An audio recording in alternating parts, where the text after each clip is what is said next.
بسم اللہ الرحمن الرحیم۔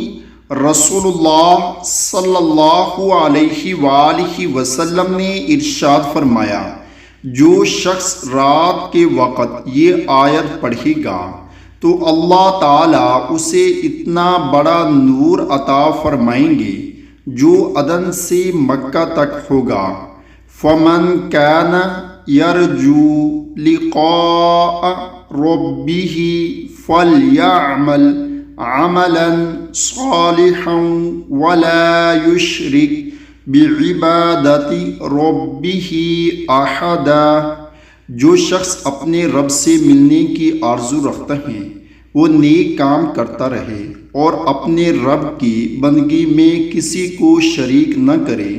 اللہ تعالی ہم سب کو بھی اس پر عمل کرنے کی توفیق عطا فرمائے، آمین۔